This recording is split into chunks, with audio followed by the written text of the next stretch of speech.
Mga kababayan, huwag nyo nang hanapin ang mga pulis sa presinto sapagkat kami ay nasa inyo ng mga telepono. Dial 911, darating kami sa loob ng 5 minuto. Lilingkod sa bawat Pilipino at magbibigay ng tamang impormasyon para sa tahimik at maayos na Pilipinas. Police News Network, alagad ng batas, tagapagtaguyod ng balitang pulis, sandigan ng mamamayan, patnubay ng katotohanan. Kampo Krame, maghahatid ng pinakahuling kaganapan at nagbabagang balita. Ito ang PNN Police News Network. At ngayon, ang inyong mga tagapagbalita. Bagong Pilipinas, kami ang inyong alagad ng batas, tagataguyod ng balitang pulis. Patrolman Regan Robles mula sa PNP Aviation Security Group. At ngayong hapon na makakasama natin muli bilang guest co-host. Sa programang ito si Seaman First Class PB Kate Sabanal mula sa Philippine Navy. Magandang hapon sa iyo, ma'am. Magandang hapon, sir. Once again, thank you sa Philippine National Police sa opportunity na maging guest co-hosts dito sa Police News Network. Kami po ay magbahahatid ng tamang balita, kwento ng pulis at serbisyo para sa mamamayan at ito ang PNP News Online. Ang pangunahing balita ng Police News Network, alagad ng batas, tagataguyod ng balitang pulis.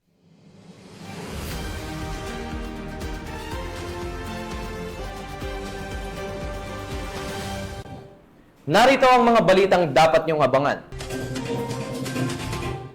Shabu na halagang 1 milyong piso nakumpiska sa 3 high-value individual sa Iloilo City. Lalaking wanted sa kaso of robbery, timbog sa Tarlac City. At suspect sa kasong frustrated homicide, arestado sa mabilis na operasyon ng Baliwag PNP.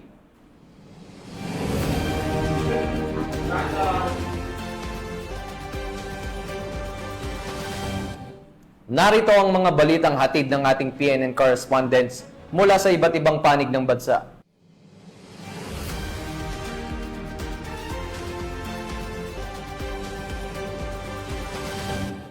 Simulan natin ang balita mula sa bahagi ng Luzon.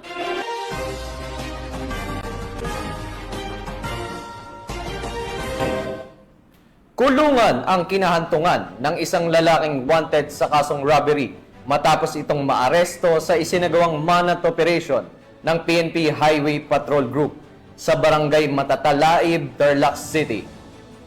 Ang operasyon ay bahagi ng pinaigting na kampanya ng PNP na magbibigay ng hustisya para sa mga biktimang krimen at matiyak ang kaligtasan ng publiko sa lansangan. Nakatutok dyan si Patrolwoman Janine Kyle Sorogan. Arestado ang isang lalaki na wanted sa kasong robbery noong 9 ng Hulyo taong kasalukuyan.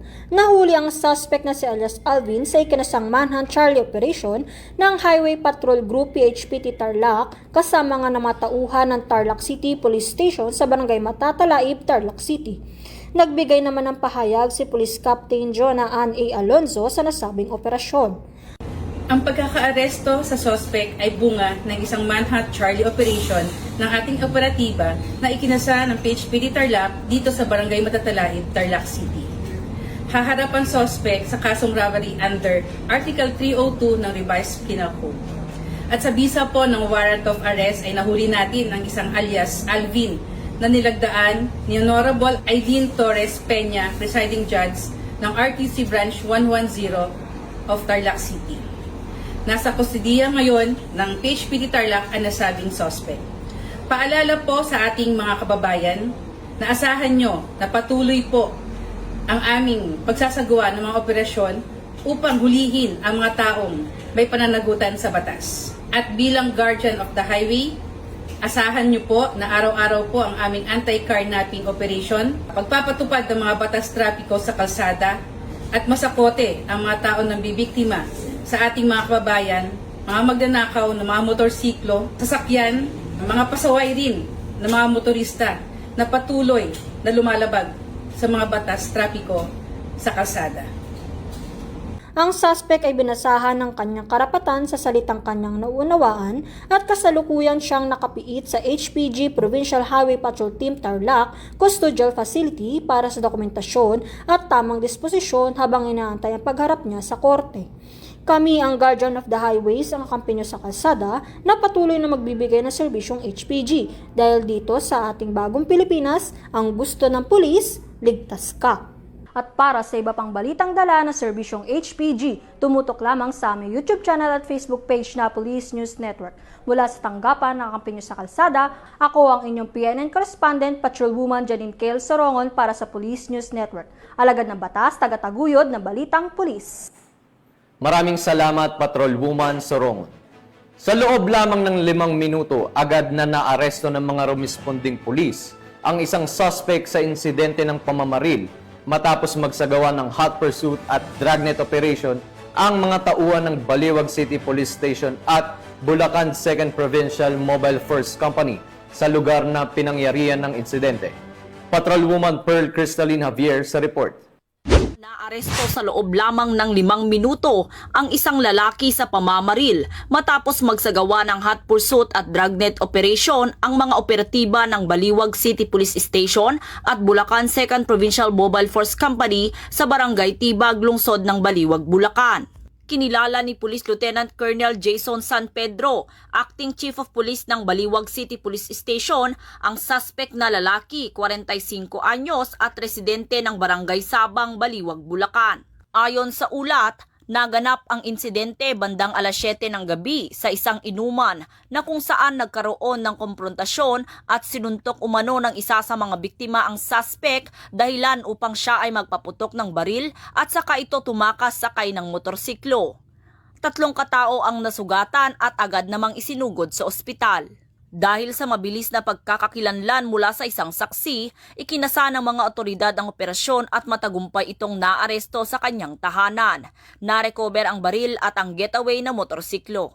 Nahaharap ang suspect sa kasong frustrated homicide at paglabag sa Republic Act 10591 o ang Comprehensive Firearms and Ammunition Regulation Act. Pinuri ni Police Colonel Angel L. Garciliano, Acting Provincial Director ng Bulacan Police Provincial Office, ang mabilis na pagresponde at kahusayan ng kapulisan. Nagpasalamat din siya sa kooperasyon ng komunidad at muling tiniyak sa publiko na patuloy ang Bulacan PNP sa pagsusulong ng kapayapaan at kaayusan sa buong lalawigan. Mula dito sa Bulacan Police Provincial Office, ako ang inyong PNN correspondent, Patrolwoman Pearl Crystalline Javier, alagad ng batas, tagataguyod ng balitang pulis. Maraming salamat, Patrolwoman Javier. Wala nang ligtas sa kamay ng batas ang isang lalaki na tinaguri ang top 1 most wanted person sa bayan ng Aguilan, La Union nang arestuhin ito ng kapulisan dahil sa kasong act of lasciviousness. Magbabalita dyan si Police Corporal Mark Anthony Pico. May tinuturing na top 1 most wanted sa bayan ng Nagilian, La Union matapos ang isinagawang operasyon ng mga tauhan ng Nagilian Police Station katuwang ang La Union Provincial Intelligence Unit noong July 11, 2025 sa Barangay Sugidan Sur, Nagilian, La Union. Kinilala ang naaresto na si alias Dodoy, 58 taong gulang, isang magsasaka at residente ng nasabing barangay. Inaresto siya sa bisa ng warrant of arrest na inilagdaan ni Honorable Crisilda Manaat Lamyong Bumakod, presiding judge ng Family Court, 1st Judicial Region, Branch 11 sa Bawang, La Union na may petsang July 10, 2025. Si alias Dodoy ay nahaharap sa kasong acts of lasciviousness in relation to Republic Act 7610 o Special Protection of Children Against Abuse, Exploitation and Discrimination Act sa ilalim ng Criminal Case Number 6639BG na may kaukulang piyansa na 200,000 piso para sa kanyang pansamantalang kalayaan. Matapos ang pagka-aresto, agad na ipinalam kay alias Dodoy ang kanyang mga karapatang konstitusyonal. Siya ay dinala sa Rural Health Unit ng Nagilian para sa kaukulang medikal na eksaminasyon at pagkatapos ay dinala sa himpilan ng pulisya para sa dokumentasyon bago i-turn over sa korte na naglabas ng warrant. Patuloy na pinaiigting ng Nagilian Police Station ng kanilang kampanya laban sa mga wanted persons upang matiyak ang kaayusan at kaligtasan ng komunidad. Mula dito sa Ilocos Region, ako ang inyong PNN correspondent, Police Corporal Mark Anthony Pico, alagad ng batas, tagataguyod ng Balitang Pulis. Maraming salamat, Corporal Pico. Walang lusot sa bitag ng batas ang 4 na hinihinalang sangkot sa bentahan ng ilegal na droga matapos silang maaresto sa isang matagumpay na bypass operation ng Makati City Police. Yan ang tinutukan ni Patrolwoman Verna Gundran. Arestado ang 4 na individual sa isang matagumpay na anti-drug operation ng pulisya sa Puerto Rico Street, Barangay Palanan, Makati City, dakong 10:35 ng gabi noong July 10, 2025. Kinilala ang mga sospek sa kanilang mga alias na sina Earl, 37 anyos, na marketing agent at itinuturing na high-value individual, Hazel, 36 anyos, na company cashier, Lynn, 30 anyos, na e-bike driver, at Jeron, 42 anyos, isa ring e-bike driver. Matagumpay na isinagawa ang operasyon sa pangunguna ng Station Drug Enforcement Unit ng Makati City Police Station at sa koordinasyon ng Substation 2. Isang pulis na pusher buyer ang matagumpay na nakabili ng isang sachet ng hinihinalang shabu mula kay Earl na naging hudyat ng agarang pag-aresto sa 4. Kabuang 57 gramo ng shabu na nagkakahalaga ng 387,600 pesos at 1.5 gramo ng marijuana na tinatayang 180 pesos ang na-recover. Naharap sa kasong paglabag sa Section 5 at 11, Article 2 ng Republic Act 9165 ang mga sospek na isinampa sa Makati City Prosecutor's Office. Mula dito sa Camp Bagong Diwa, Bicutan, Taguig City, ako po ang inyong PNN correspondent, Patrolwoman Verna Gundran, alagad ng batas, tagataguyod ng Balitang Pulis. Maraming salamat, Patrolwoman Gundran. Tungayan naman natin ang mga balita mula sa Visayas.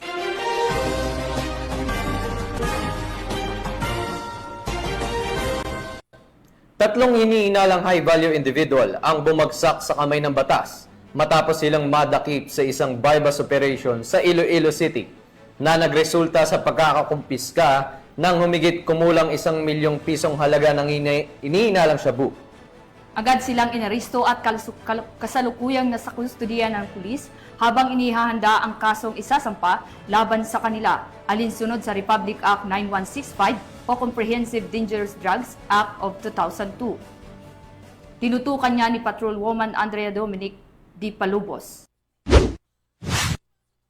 Nasamsam ang higit 1 milyong halaga ng iligal na droga sa isinagawang bypass operation sa Barangay MacArthur, La Paz, Iloilo City nito lamang ika-13 ng Hulyo taong kasalukuyan. Ang operasyon ay isinagawa ng Regional Police Drug Enforcement Unit 6 sa pangunguna ni Police Captain Glenn Suleman, hepe ng nasabing unit. Kinilala ni Police Captain Suleman ang mga sospek na sina alias Jesse, 36 na taong gulang, alias Jeffrey, 39 taong gulang at alias Rene, 48 taong gulang at naitalagang mga high-value individual. Na-recover mula sa operasyon ang isang sachet at karagdagang 3 knot-tied plastic sachet ng hinihinalang shabu na may kabuuang bigat na 160 gramo at may tinatayang halaga na 1,020,000 piso. Kasalukuyang nasa kustudiya na ng pulisya ang mga sospek para sa tamang disposisyon at nahaharap ngayon sa kasong paglabag sa Republic Act 9165 o ang Comprehensive Dangerous Drugs Act of 2002. Patuloy ang panawagan ng Police Regional Office 6 sa publiko na makipagtulungan upang tuluyang masugpo ang paglaganap ng iligal na droga sa kanilang nasasakupan. Mula dito sa Police Regional Office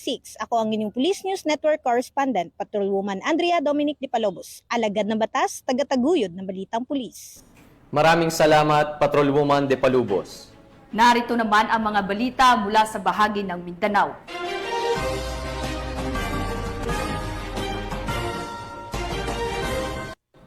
Calaboso ang nakatalang top 3 region high-value individual matapos makumpiskahan ng mahigit 200,000 piso ang halaga ng shabu sa ikinasang bypass operation ng pulisya sa Davao City.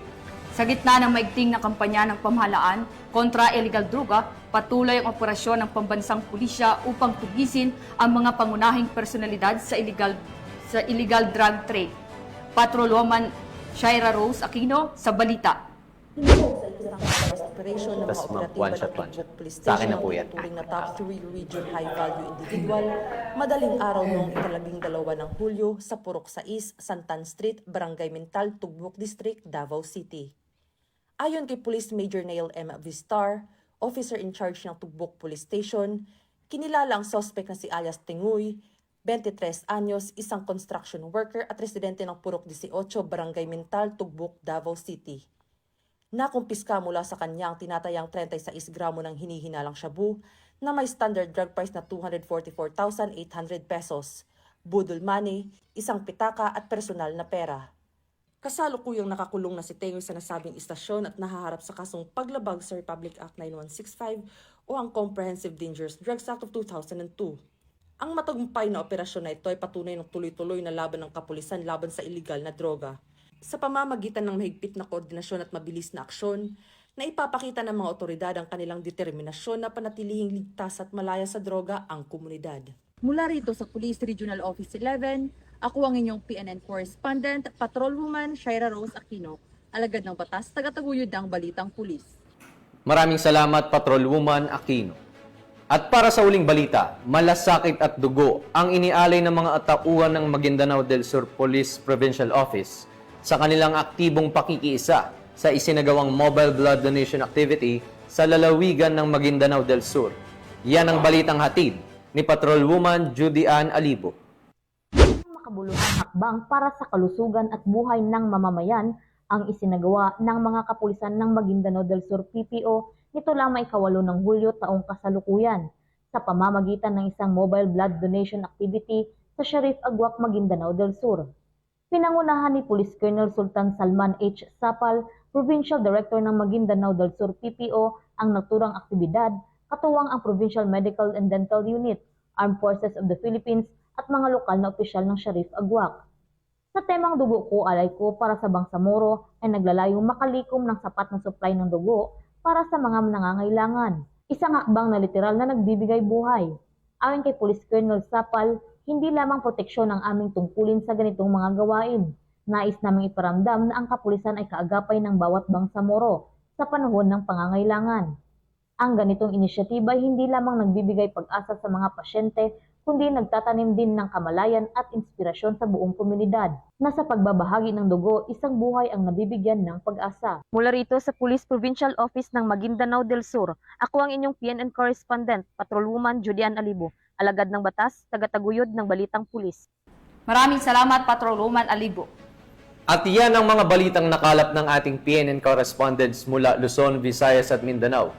Muli ang aming taos-pusong pasasalamat sa masusugid na manonood ng Police News Network at syempre sa ating guest co-host ngayon na si Seaman First Class PB Kate Sabanal na mula po sa Philippine Navy.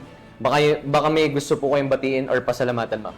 Thank you, sir. Nais po namin batiin ang aming Flag Officer in Command, Vice Admiral Jose Ma Ambrosio Q. Espalita, Philippine Navy, ang aming Simog PN Commander, Captain Gregory Gerald B. Fabic, Philippine Navy, JSC, and ang aming Deputy Commander, Simog PN Colonel Nilo Hapson, Philippine Navy Marines, GSC. Pati na rin po ang aming Acting Chief of Staff, Commandant School, Commander Lady Chat Alvaro Sumbiling, Philippine Navy. Good afternoon, sir, ma'am. At sa lahat po ng estudyante ng Journalist Advanced Specialization Course Class 03-2025. Sa ngalan ng pamunuan ng Philippine National Police, sa pangunguna ni PNP Chief, Police General Nicolas Torre III, at sa pamumuno ni President Ferdinand Bongbong Marcos Jr., kami ay maglilingkod sa bawat Pilipino at magbibigay ng tama at balanseng balita. At kami po ay muling nagpapaalala na huwag nyo nang hanapin ang mga pulis sa mga presinto sapagkat kami ay nasa inyo ng mga telepono. Dial 911, darating kami sa loob ng 5 minuto. Dahil sa bagong Pilipinas, ang gusto ng pulis, ligtas ka. Mula rito sa tanggapan ng tagapag-ugnay ng pambansang pulisya, kami ang inyong alagad ng batas, tagataguyod ng Balitang Pulis, Patrolman Regan Robles mula sa PNP Aviation Security Group, at Seaman First Class Fabricates A. Zabanal, Philippine Navy, maghahatid ng tamang balita, kwento ng pulisya, serbisyo para sa mamamayan, at ito ang PNP News Online. Ang pangunahing balita ng Police News Network.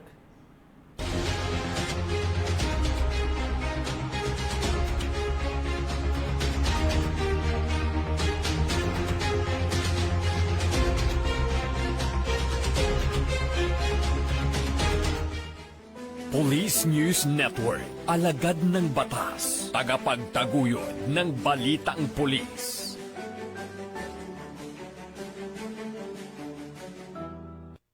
Mga kababayan, huwag nyo nang hanapin ang mga pulis sa presinto sapagkat kami ay nasa inyo ng mga telepono. Dial 911, darating kami sa loob ng 5 minuto.